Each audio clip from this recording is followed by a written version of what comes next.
Jaksa Penuntut Umum atau JPU menuntut terdakwa kasus korupsi PT Asuransi Angkatan Bersenjata Indonesia atau ASABRI Persero, Heru Hidayat dengan hukuman mati. Rupanya Heru Hidayat tak hanya terlibat dalam kasus korupsi ASABRI, tapi juga Jiwasraya. Sebelum tersandung masalah hukum, Heru diketahui pernah menjabat sebagai direktur di sejumlah perusahaan.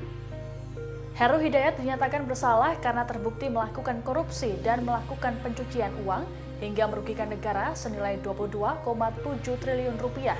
Dilansir oleh Kompas.com, Heru Hidayat merupakan Presiden Komisaris PT Trada Alam Mineral.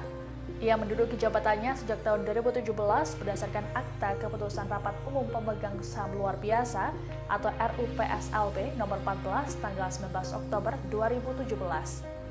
PT Trada Alam Mineral bergerak di bidang jasa transportasi laut, pertambangan, konstruksi, dan jasa perdagangan umum.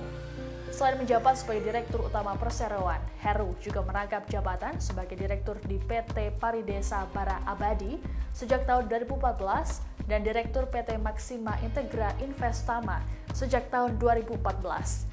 Tak cukup sampai di sini, Heru Hidayat juga menjadi Komisaris Utama di PT Inti Agri Resources Tbk sejak 2015.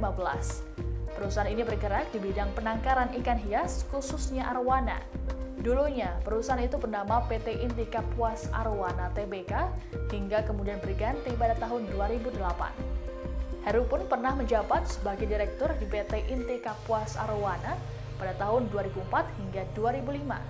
Sebelumnya, Heru Hidayat juga pernah menjabat sebagai Direktur di PT Inti Indah Dunia Plasindo dan PT Plaspek Etilindo Prima.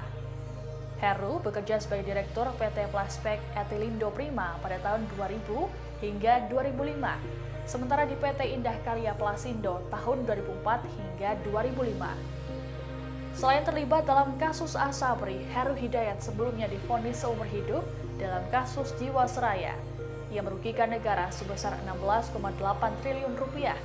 Uang hasil korupsinya digunakan untuk berfoya-foya.